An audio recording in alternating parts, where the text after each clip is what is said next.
Hello, my Sundays. Welcome back. Today we'll be reading It's a Small World by Emphasis on Ghostwriter, Chapter 14, The First Breakfast of Many. This fic I will start to record some more, but don't expect it to be updated that consistently since I have the other two things and I don't post consistently anyway. But yeah. So link to this fic is down in the description. Yeah, let's get into this. Izuku woke slowly in an unfamiliar room, comfortably warm, with no less than 3 cats nestled around him. He could feel one up against his head between his ears, one curled up against his stomach where he lay, also lightly curled, on his side, and the other stretched out on top of him along his side and hip. The room itself felt like some sort of guest bedroom with potential. It was still fairly plain, bed pushed into the far corner with Izuku facing the desk from where he lay, 2 curtained windows bracketing the desk, nightstand with a lamp and his phone plugged in charged between him and the desk, closet on the other side of the room, and bookshelves along the remaining wall. It was more personalized than Izuku was under the impression guest bedrooms typically were, though. Blank notebooks already lined the top of the bookshelves, and a desk was outfitted with its own lamp and other meticulous office supplies. Izuku could also see various figures of heroes he liked / had rambled to Aizawa about scattered around. Best Jeanist, Gang Orca, Hawks, Mirio, and he was pretty sure that was a present mic tucked in behind the cluster of others on the bookshelf. From what Izuku could tell of the bed, it had a ghost-themed sheets and red pillows, Izuku's favorite color. Shoes and strawberries / Christmas jokes be damned. They'd put in an effort to make sure he felt comfortable here, while leaving space for him to personalize it as he wanted. It made him feel warmer inside than the cats and fluffy blankets did. Through the lightly open door, the cats had probably pushed it open. Izuku made eye contact with the sleepy Aizawa, dressed in a put your hands up t-shirt and neon sweatpants, who blinked at the kid's powder of cat predicament. Everyone knows it's illegal to move if there's a cat on you. Then smirked and took a photo on his phone. Izuku pouted at him. He took another photo. Aizawa, Izuku complained, jolting the ginger cat on top of him. Izuku. Aizawa prodded back at him, pushing the door the rest of the way open. Come on, you gremlins, it's time for breakfast. At the word breakfast, all 3 cats leaped off the bed and raced past Aizawa, causing the men to snort. Also, feel free to call us by our first names. Zashi's making breakfast. Bathroom's across from your room. Aizawa huffed a laugh at Izuku's crinkled nose and continued his way down the hall. He was pretty used to referring to Zashi as Zashi, but he'd used Aizawa or variations of his hero name for so long that Shota felt weird. Also, he didn't want to get into the habit and then refer to the man as such at school. That would be awkward. He could use the version of Aizawa, Dad Zawa, or just Zawa came to mind. He mused as he made his way to the bathroom. True to the hero's words, it was across from his room, door somewhat off center. On the other end of the hall, to the right, he could see what looked like another guest room, lacking the extra decorations Izuku had. And to the left of Izuku's room, on his side of the hall was a closed door that he assumed to be Zashi's and Zawa's room. Zawa definitely had potential. There was only one other closed door between the bedroom and the rest of the open concept living room / kitchen area. Laundry room, maybe? The living room opened up on the left and the kitchen on the right once you left the hallway, with the genshin and front door past the kitchen, separated by a narrow wall that created a mini hallway there. The other door set against the far wall, probably leading to the garage. The living room was an eccentric mix of furniture. A long yellow couch pushed under a large window with a large coffee table in front of it. Another, black this time, but faded, couch pushed against the wall to Izu's left, and a comfortable-looking recliner in the corner with two matching ones on the other side of the coffee table. A TV was mounted to the far wall above, shelving covered in books, photos, records, and other knickknacks, with more photos and knickknacks scattered along the walls, either hanging outright or set on floating shelves. A closer inspection of the photos nearest Izuku showed that while some were of people, Shota and Hisashi of course, but also Nezu, Chiyo, Izuku was pretty sure that was Midnight, and Genium holding a kid version of his classmate Ida, and surprisingly, Kid Shinso with a woman who shared his gravity-defying purple hair. More were artistic shots of nature, architecture, and seemingly whatever caught the photographer's eye. Izuku liked them. Lastly, through the window, Izuku could see a nicely furnished plateau and a backyard, with another tree that had two swings on them, starkly chained attached to them. Overall, it was homey, but slightly chaotic mix that Izuku hadn't expected, yet somehow still fit the couple. "Checking out Show's photos, kiddo?" Hisashi asked from the kitchen, where he was doing something on the stove.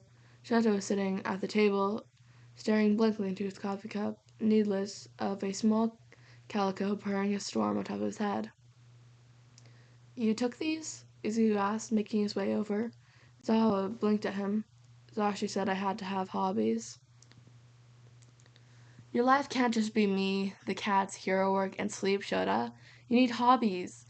Well-rounded people have hobbies," Hisashi chided as they moved 3 plates of eggs, bacon, and what looked like American biscuits and gravy onto the table before brightening and turning to Izuku with a bright grin. "Good morning, baby bean. What do you want to drink?" "Coffee." "Coffee?" Izuku sat in the chair he was pointed to while Zawa, out of costume, hair down, and sleep-mused, just stared at him for a second before redirecting his attention to Shota.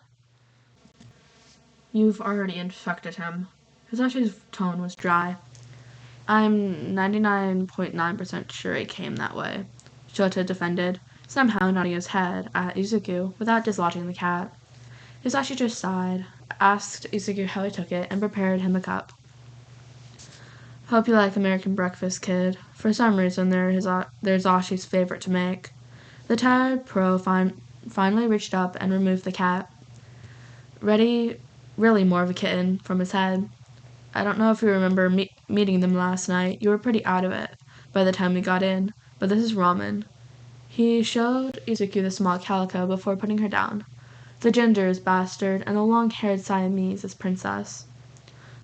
Breakfast was mostly quiet, with both Shota and Izuku still in the process of waking up, and Hisashi apparently used to this part of living with Shota. It It was as they were finishing up that Izuku finally woke up enough to get his brain working. He'd slept through patrol the night before, which was fine, and he needed it, but that much sleep was disorienting. So, what happens now? How does this work? The two adults glanced at each other, at the boy in question, before Shota took the lead. We need to get some of your things today, and the rest at some point, probably this weekend. Hizashi's going to want to take you shopping for things you need that you don't have or didn't already pick up. Also, it's one of his favorite bonding experiences. Shota did actual finger quotes, fake grimacing at Hizashi, finally rolling their eyes. Also, at some point, sooner is better than later, we need to speak to Sakauchi in an official capacity about everything so we can legally take you in. It'll probably be tomorrow, though, because I know you have concern about your actions as Jakunyō, but there's a plan in place. Did you just say Dakunyō? Hizashi exclaimed with his quirk yell that Shota had to erase. Since when is our baby Dakunyō? Why didn't you tell me? Sorry for lying, kiddo. I was just surprised. Hizashi noticed how pale Izuku had gotten, and was quick to assure him. Sorry, Hizashi. Shota released his quirk. I didn't know until yesterday. A lot happened, and we didn't really get to talk about it. Regardless, he said firmly, eyes now locked on Izuku. There's a plan in place, and nobody's going to take you from us or get mad at you for anything you've done. Absolutely not. Hizashi's quick brain connected the dots because, of course, the kid would have been worried about that, and he slowly, giving Izuku time to say no, reached over and took the kid's hand, running his thumb over the back of Izuku's palm, over our dead bodies. God, Shota loved his husband. Izuku nodded, taking a shuddering breath. He was still concerned, terrified about it, but he trusted his heroes, and they'd come this far. What else do we need to do? The rest is up to you, Shota shrugged. Full disclosure, Nezu and Chiyo are your grandparents now. Nezu legally adopted me. Chiyo's always been a sort of a mother figure to me, and the two of them have some sort of platonic life partner thing going on that none of us ever quite understood. I didn't update them last night, and I told Nato and Sansa you'd finally let us take you in while I was on patrol last night. But so far, no one knows, and that's all I've told them. Nem, Midnight, or Kayama-sensei to you, and Sensei and Genium are our other two friends. They don't know about ghosts beyond that you and I have interacted in typical underground hero vigilante ways before, or that I've taken you in as Izuku. It's up to you how, when, and what parts of this you want us to tell them, or the other teachers. But fair warning, they're all probably going to try and spoil you. They're also your unofficial cousins with your classmate Tensei now. Tenya now. And Tensei basically raised him, so he's basically our nephew. The last bit family-wise is we have a group chat we're going to add you to with us, Nezu and Chiyo, but it also has our nephew Toshi, your classmate Shinso in it. He's my sister's kid, and when he decided to be a hero, we started training him. It was easier to add him to the chat. It might be easier to explain everything to him in person since he's your classmate before you knew we added you. Izuku blinked at Shota, processing everything. I didn't know about the teachers, or I don't know about the teachers or your two other friends yet. Can I think about it? He glanced between the two adults, who nodded. Okay, I, um, might have been added to a friend group with Jinso yesterday, though. When did that happen? Shota asked, as Zashi snorted. Yesterday, after the QAT, Monoma invited both of us to a cat cafe with him and Ashido. I didn't go because of Nezu, but we exchanged numbers. I saw there was a group chat, but a lot happened yesterday, so I didn't know what was actually happening in it. Shota groaned and hid his face in his hands. Ha! Hizashi cheered. You owe me a shopping trip. What? Toshi and I are similar, Shota explained, and I have my own experiences with being adopted by rabid extroverts. I'm not rabid, Hizashi pouted. Rabid extroverts, Shota repeated, take, taking, talking over Hizashi's facts, distracted, muttering, and making Izuku grin. We had a bet over how long it would take for it to happen, with him being his general I don't need friends vibe. He seemed nice he seemed nice enough yesterday. Izuku hadn't gotten any sort of red flags from a lavender hair boy. That's because he figured out you were a sadistic little shit. Also, you were the only other person reacting to me he and the way he was, and he got curious. Also, the ears. Well, that was more info than Izuku had been expecting. He likes cats. Izuku finally settled on asking. And he's not going to be mad or weird about the anything? Toshi likes cats. Toshi likes cats almost as much as Sho does. Hizashi confirmed. Pretty sure it runs in the fam. It's a family trait, and Toshi won't care about the whole ghost situation or Diachman. Diachman. Also, that one you might want to keep quieter. He'll have more enemies than Ghost would, and we'd hate for that to start spreading. Not that we think Toshi would share that info, just in general. The people who know, the more people who know, the more likely it is to get out. He won't care that you're quirkless either. He has his own history with quirk dissemination. The last part wasn't surprising, as you had no doubt people would see his quirk, like brainwashing, as villainous. Can we tell him today? Izuku asked after a minute of silent deliberation.